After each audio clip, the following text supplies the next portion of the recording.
Gandang gabi po. Alas 7 ng gabi. Katatapos ko pong magdilig dito sa ating bakuran.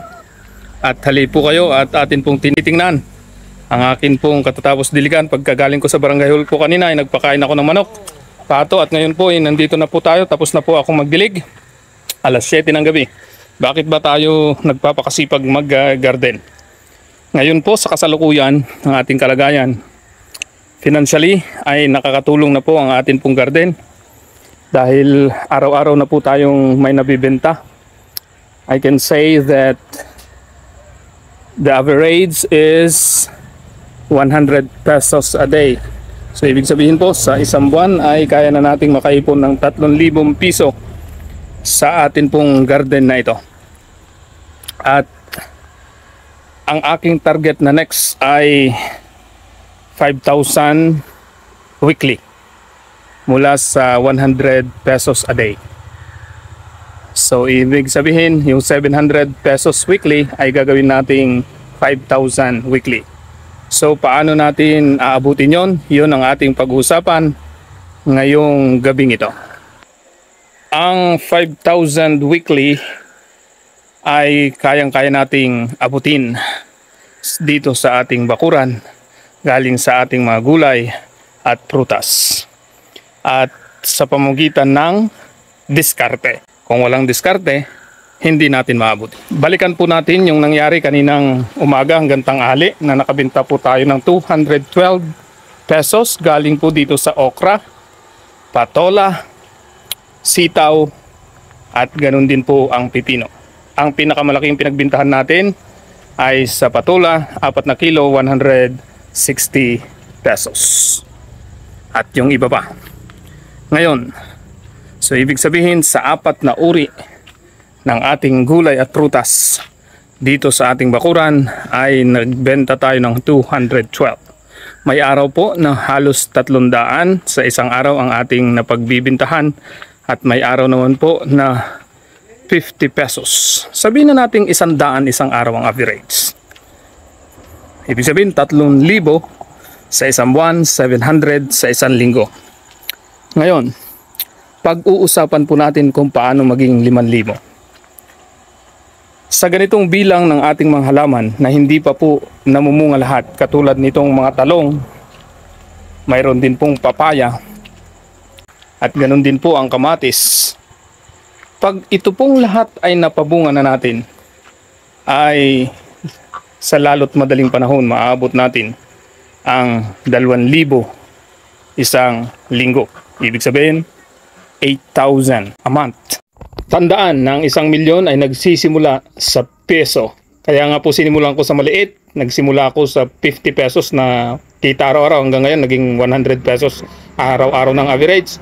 At ito'y palaki na ng palaki dahil patuloy na ring nadaragdagan ang mga halaman nating nagbubunga. Kaya nga po ang target ko po ay makatanim weekly para sunod-sunod ang pagdagdag ng ating mga halaman. Paano natin naabutin ang 5,000 a week? Sikaping maka at least minimum of 500, maka-average man lamang ng 1,000 a day. So sa 5 days, dapat may 5,000 ka na. Yung 2 araw, sabihin mo nang hindi ka nakabenta or mababa ang benta. Mahalaga, maabot yung 500 to 1,500 a day. Paano po yun? Dadagdag po tayo ng mga gulay. Itong okra natin, itong bilang na 32 ngayon na ang namumunga ay nasa 15 pa lamang po na puno. Kaya kailangang dagdagan pa natin. Kailangang mapaabot natin ng minimum of 100 para at least makaharvest tayo ng 100 na bunga sa isang araw. Kasi ang bintahan po namin dito ay piso isang bunga ng okra. Kailangan makaharvest tayo ng 100 a day para dito pa lamang sa isang linggo ay may 500 pesos na tayo. Dapat may 10 klase ng ganun. Or di kaya hihigit pa ng mga gulay na mapaparami natin. Ganun din po sa prutas. Katulad nitong papaya na ito. Dapat ito ay mapalaki natin. May 10 tayong or 7 na dwarf papaya na atin na pong tanim bukod dito sa mga malalaking papaya. Pero ang alam ko dito ay mga murado sapagkat galing ito sa ating pinagkainan. Itong mga red lady na mga papayang dwarf na ito, ang bintahan po namin dito ng per kilo ay 40 pesos. Dapat po sa isang araw ay mag-average tayo ng 10 kilo para may 400 a day tayo dito sa papayang ito. Ito po ang ating target. Papaya 10 kilos 400 pesos, okra 100 pieces 100 pesos, kamatis 1/2 kilo 25 pesos, talong 1/2 kilo 25 pesos, patola 4 kilos 160 pesos, ampalaya 2 kilos 80 pesos, upo 2 pieces 30 pesos, pechay 30 pieces 150 pesos, kalabasa 2 kilos 60 pesos, sitaw 30 pesos, pipino 30 pesos, others 50 pesos, total of 1,140. Sabihin na natin 1,000 para sigurado. Pero ito po'y estimate lamang po natin, pwedeng tumaas, pwedeng bumaba. Basta meron po tayong target, 5,000 pesos weekly.